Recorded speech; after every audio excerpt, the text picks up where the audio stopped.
They're the generation nobody talks about, but they're the ones quietly out-saving millennials while acting like one missed paycheck away from ruin. This is Generation X, and their money psychology was forged in economic betrayal. Picture 1983.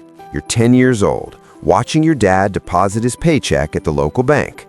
Same job for 15 years, same amount every 2 weeks. The teller knows his name. He's got a pension, a mortgage on track, a future guaranteed. Work hard, save money, retire comfortable. The formula worked. Now, flash to 2008. You're 35, you followed the rules, and you just watched your 401k vaporize, your home value collapse, your secure employer hand pink slips to people who gave it 20 years. The formula wasn't flawed, it was a lie. And that betrayal rewired how Gen X handles every single dollar. Here's the paradox. 70% of Gen X say they're terrified about retirement, yet they contribute to 401ks at the second highest rate of any generation. They don't believe it'll work, but they do it anyway. Psychologists call this defensive pessimism. Assume the worst, prepare obsessively, survive when it happens. They're not paranoid. They're realists who watched pensions vanish, graduated into recessions, and bought homes right before the crash. Their anxiety isn't weakness, it's data. Gen X invented the side hustle before millennials branded it. Federal Reserve data, they have higher rates of self-employment than boomers or millennials. But here's what nobody gets.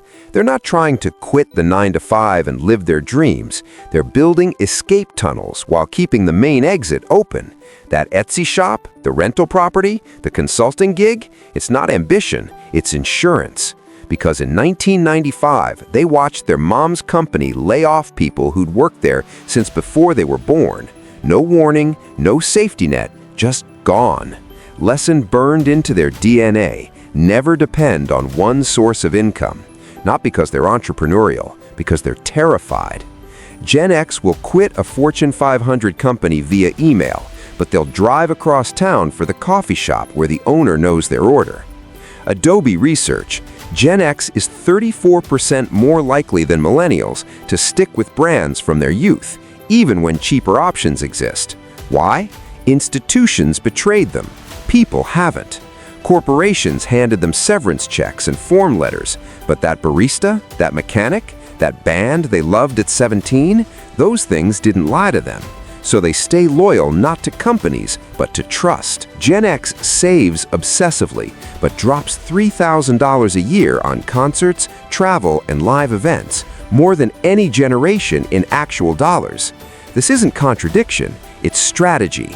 They watched houses go underwater, cars depreciate, possessions become worthless overnight. But that Pearl Jam concert in '94, nobody can repossess that memory. In an unstable economy, experiences deliver better ROI than things. The bank can't foreclose on the trip you took. You can't lose your memories in a market crash. They didn't choose experiences over stuff. They chose what can't be taken. Cerulli Associates data, Gen X is the least likely generation to use financial advisors.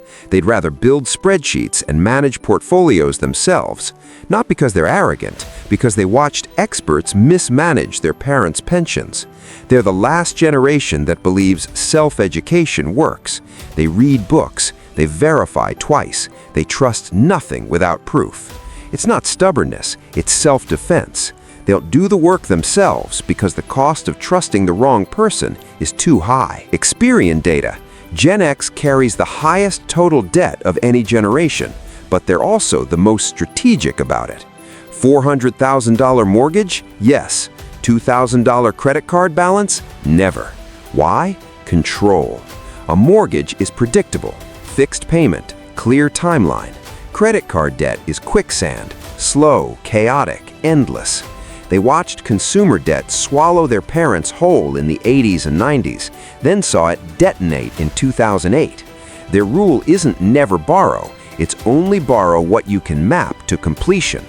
Debt for assets? Strategic. Debt for consumption? Suicide. AARP research, 61% of Gen X keep physical files of important documents, Millennials, 34%.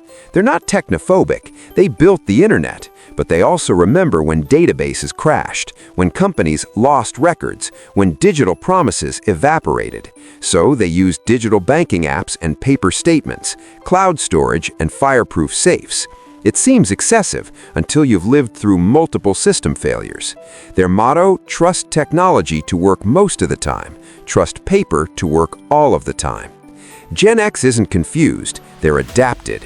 They're financial survivalists with retirement accounts. They trust nothing, prepare for everything, and show up anyway, because what else are you going to do? That kid in the bank in 1983 learned hard work equals security, then learned the system can change the rules whenever it wants. So now they play the game, but they never forget it's rigged. And honestly, their strategy works. They've got more wealth than millennials, more resilience than boomers, and a quiet, hard-won wisdom about money that no spreadsheet can teach. Your money habits aren't random. They're responses to the world that shaped you. And Gen X's response? It wasn't broken, it was brilliant.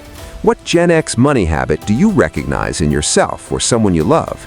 The coupon clipping with concert tickets? The side hustle that never quits the day job? Tell me in the comments. Let's normalize this generation's genius.